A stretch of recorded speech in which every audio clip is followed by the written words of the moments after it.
আপনি কি কখনো এমন পরিস্থিতির মুখোমুখি হয়েছেন যেখানে আপনার অন্তরের সবটুকু দিয়ে আল্লাহর কাছে দোয়া করেছেন, চোখের পানি দিয়ে গড়িয়ে গড়িয়ে কাঁদেছেন, অথচ সেই দোয়াগুলো যেন গলা ছাড়িয়ে যায়? আপনি মনে করেন আপনার হৃদয়ের আর্তনাদ যেন আকাশে হারিয়ে যাচ্ছে, কেউ শুনছে না, কেউ দেখছে না। কেন এমন হয়? কেন আমরা দোয়া করি তবুও মনে হয় কোনো ফল আসে না? কেন আল্লাহ আমাদের কান্না শুনেও কিছু করেন না? এটা একটা গভীর প্রশ্ন যা মানব জীবনের সবচেয়ে বড় সংকটগুলোর এক। আমরা চাই আকাশ থেকে পাখির মতো সাড়া আসুক, যেন আমাদের দোয়ার প্রত্যুত্তর। কিন্তু অনেক সময় আমরা অবহেলা করি বা ভুল বুঝি দোয়ার প্রকৃত অর্থ ও কবুলের রহস্য। আজকের এই ভিডিওতে আমরা সেই প্রশ্নের উত্তর খুঁজে বের করব। আপনার কান্না কেন কখনো যেন শুনতে পাচ্ছেন না, কেন দোয়া কবুল হতে দেরি করে, আর আল্লাহ কিভাবে আমাদের সেই দোয়াগুলো গ্রহণ করেন, এসব নিয়ে গভীর আলোকপাত করব। আমাদের জীবনের নানা কষ্ট, যন্ত্রণা আর হতাশার মাঝে একটাই আশ্রয়, দোয়া। তাই এই ভিডিওটা শেষ পর্যন্ত দেখুন, কারণ এতে আপনার জীবনের অনেক দ্বিধা, সংশয় দূর হবে। আপনার হৃদয়ে যদি কোনো গ্লানি থেকে থাকে, আপনার যদি মনে হয় দোয়া করেও কিছু হচ্ছে না, তাহলে আজকের কথাগুলো আপনাকে নতুন আশার আলো দেবে। কারণ আল্লাহ কখনো আমাদের কান্না ও দোয়া শুনতে ভুল করেন না। তারা হয়তো কিছুক্ষণ অপেক্ষা করেন বা অন্য পথে আমাদের জন্য সেরা জিনিস দেওয়ার পরিকল্পনা করেন। তাই বন্ধুরা, দোয়া মানে শুধু আরজি নয়, এটা আল্লাহর সাথে এক অন্তরের সম্পর্ক। আসুন আজ সে সম্পর্কের গোপন রহস্যগুলো জানার চেষ্টা করি। দোয়া একটা ছোট্ট শব্দ, কিন্তু এর গভীরতা অশেষ। দোয়া মানে আল্লাহর সাথে হৃদয়ের সরাসরি যোগাযোগ। আমরা যখন দোয়া করি তখন শুধু কথার মালা পড়ছি না, বরং নিজের অন্তরের গভীরে গোপন আকাঙ্ক্ষা, বেদনা, আশা আর বিশ্বাসের কথা তুলে ধরছি আল্লাহর কাছে। দোয়া হলো মানুষের আত্মার সবচেয়ে পবিত্র ভাষা, যার মাধ্যমে সে আল্লাহর কাছে নিজের সবকিছু উজাড় করে দেয়। দোয়া হলো একটি বিশেষ শক্তি যা আমাদের জীবনে পরিবর্তন আনার ক্ষমতা রাখে। যে কোনো বিপদ, কষ্ট, অসুবিধা কিংবা চাওয়া পাওয়ার জন্য যখন আমরা আল্লাহর কাছে হাত তুলে প্রার্থনা করি, তখন আমরা নিজের এক অদৃশ্য বন্ধনের সাক্ষী হই, একটা সম্পর্ক যা মানব জাতির জন্য একমাত্র আশ্রয়। তবে দোয়ার অর্থ শুধু প্রার্থনা করা নয়, এটা আমাদের বিশ্বাসের এক নমুনা। আমরা জানি আল্লাহ সর্বদা আমাদের শোনেন, আমাদের ভালো বুঝেন, কিন্তু আমাদের বিশ্বাস থাকতে হয় যে তার পরিকল্পনা আমাদের বসেই সবচেয়ে উত্তম। অনেক সময় আমরা হয়তো দোয়ার মাধ্যমে কিছু চেয়ে বসি, কিন্তু আল্লাহ আমাদের জন্য যা ভালো সেটাই দেন। দোয়া তাই শুধু চাইবার নাম নয়, বরং আল্লাহর ইচ্ছার কাছে আত্মসমর্পণের নাম। ইসলামে দোয়ার গুরুত্ব এতটাই যে এটি আমাদের জীবনকে আলোকিত করে। নবী করিম সাল্লাল্লাহু আলাইহি ওয়াসাল্লাম বলেছেন, দোয়ার হচ্ছে ইবাদতের মর্ম। দোয়ার মাধ্যমে আমরা আল্লাহর নৈকট্য লাভ করি, তার রহমত লাভের আশা রাখি আর জীবনের কঠিন সময়গুলো পার করে যাই।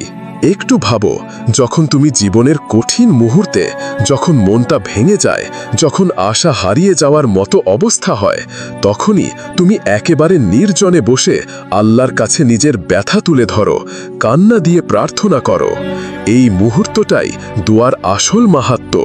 কারণ তখন তুমি বুঝতে পারো দোয়া শুধু একটা কথাবার্তা নয়, এটা হলো আত্মার ভাষা, যেখানে তুমি নিজের সর্বোচ্চ দুর্বলতা প্রকাশ করো আর আল্লাহর কাছে সাহায্য চাও। দোয়ার মাধ্যমে আমাদের সম্পর্ক আল্লাহর সঙ্গে শুধু শক্তিশালী হয় না, বরং আমাদের মন শান্তি পায়। দোয়া আমাদের হৃদয়ে আশার আলো জ্বালায়, যে আলো জীবনের অন্ধকার দূর করে। যখন তুমি মনে করো একা একা হারিয়ে যাচ্ছ, তখন দোয়ার শব্দগুলো তোমাকে নতুন শক্তি দেয়, নতুন বিশ্বাস জন্মায়। তাই দোয়া শুধু কষ্টের সময়েই নয়, সুখের সময়ও করা উচিত, কারণ দোয়া আমাদের মনে করিয়ে দেয় সবকিছু আল্লাহর নিয়ন্ত্রণে। সুখের সময়ও যদি আমরা আল্লাহর কাছে কৃতজ্ঞতা জানাই, তাহলে আমাদের হৃদয় শান্ত থাকে আর বিপদ এলে আমরা সহজে বিচলিত হই না। আরেকটি কথা, দোয়া কখনোই অর্থহীন নয়। হয়তো তুমি চাও তার সাড়া তাৎক্ষণিক পাওয়া যাবে, কিন্তু আল্লাহর কাছে সময়ের কোনো বাধা নেই। তিনি সৃষ্টির নিয়ন্ত্রক, তাই তার সময় পরিকল্পনা আমাদের সময়ের বাইরে।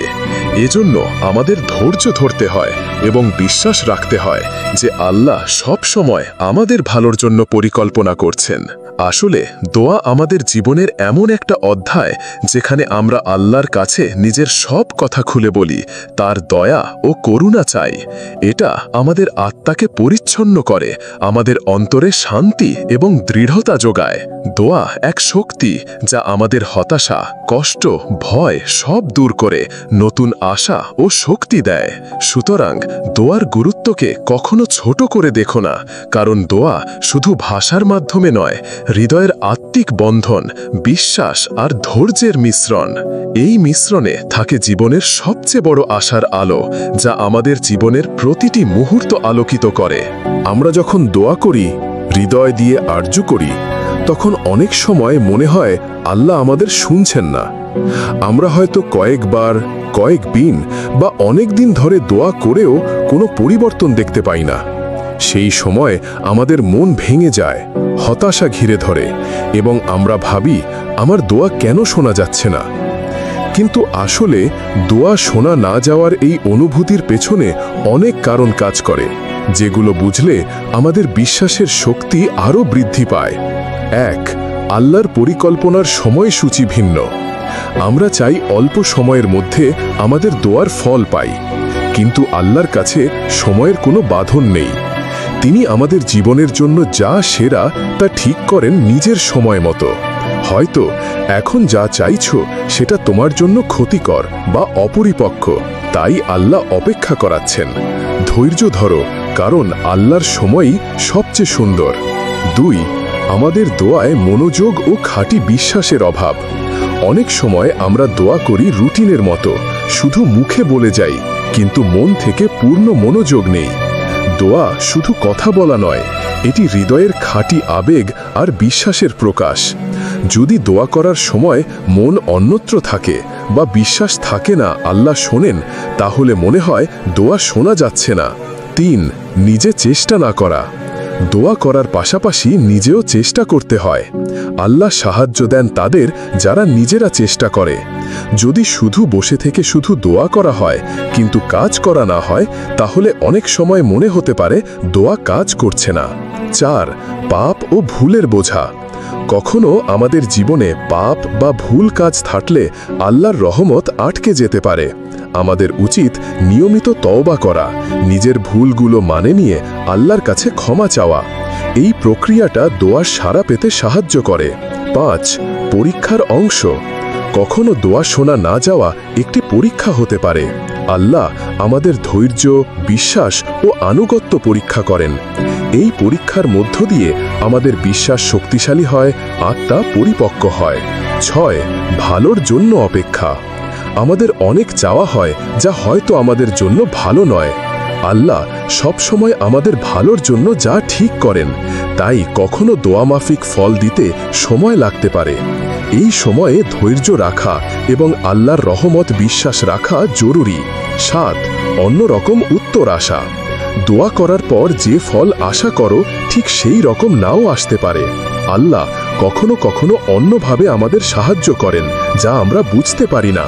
তাই সবসময় আল্লাহর কৃপায় ভরসা রাখতে হবে।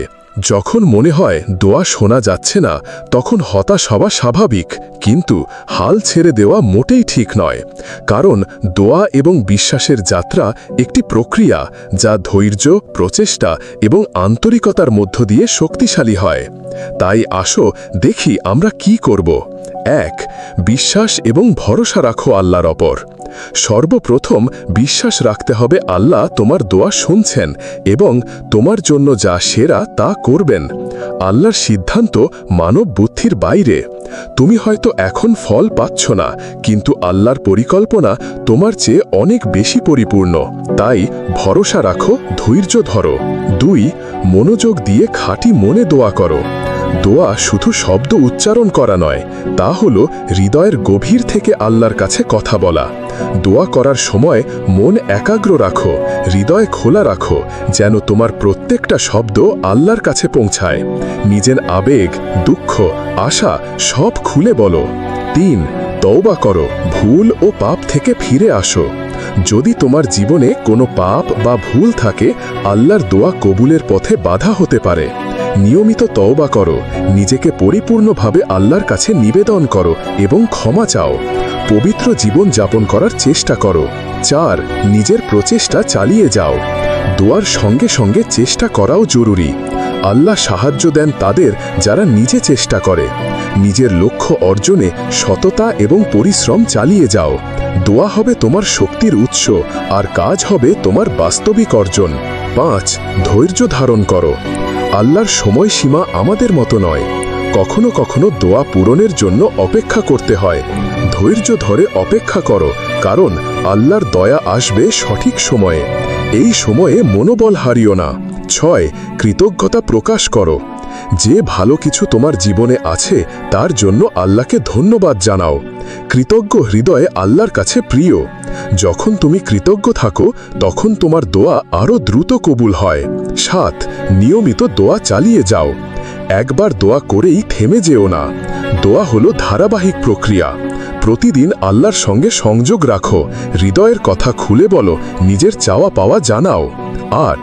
সাহায্য ও পরামর্শ নাও। যদি দোয়া বা জীবনে কোনো সমস্যা বুঝতে পারছো না, তাহলে ভালো মানুষ বা আলেমের কাছ থেকে পরামর্শ নাও। তারা তোমাকে সঠিক দিক দেখাতে পারবেন। বন্ধু, জীবনটা এমন একটা সফর যেখানে ভালো আর মন্দ দুইটাই আসে। দোয়া আমাদের সেই সফরে এক অদৃশ্য হাত ধরে, যা কখনো ছেড়ে যায় না। তুমি যতই কঠিন পরিস্থিতিতে থাকো, আল্লাহর কাছে তোমার দোয়া পৌঁছায়, শোনা হয়, কিন্তু তার পূর্ণ ফল পাওয়ার জন্য তোমাকে অপেক্ষা করতে হয়, চেষ্টা করতে হয় আর বিশ্বাস রাখতে হয়। 3. যখন তোমার চোখের জলে ভেজা মন বলে, আল্লাহ আমাকে কেন সাহায্য করছেন না, তখন মনে রেখো, এই মুহূর্তটাই আল্লাহ তোমাকে শক্তিশালী করে তুলছে। এই ধৈর্য আর বিশ্বাসের পরীক্ষাই তোমাকে সেরা ব্যক্তি বানাবে। তুমি যদি কখনো দোয়া করো আর তার ফল দেরিতে পাও, হতাশ হইও না, কারণ আল্লাহর দয়া তোমার জীবনে এমন এক আলো নিয়ে আসবে যা অন্ধকার সব দূর করে দেবে। সে আলো তোমার পথকে আলোকিত করবে, তোমাকে নতুন শক্তি দেবে। তাই আজ থেকে দোয়া করো শুধু চাওয়ার জন্য নয়, বরং আল্লাহর ইচ্ছার কাছে নিজে অন্তর নিবেদন করার জন্য। বিশ্বাস করো, আল্লাহ সব সময় তোমার পাশে আছেন। সে কখনো তোমাকে একা ছেড়ে যান না।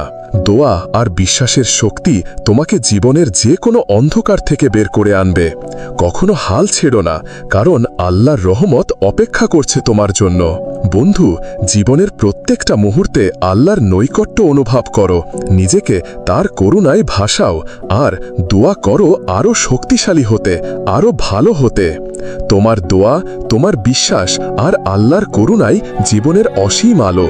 তাই আজই নিজের বিশ্বাসকে আরও মজবুত করো, দোয়া করো বিশ্বাস আর ধৈর্যের সাথে, কারণ আল্লাহ কখনো তোমাকে ফেলে যান না।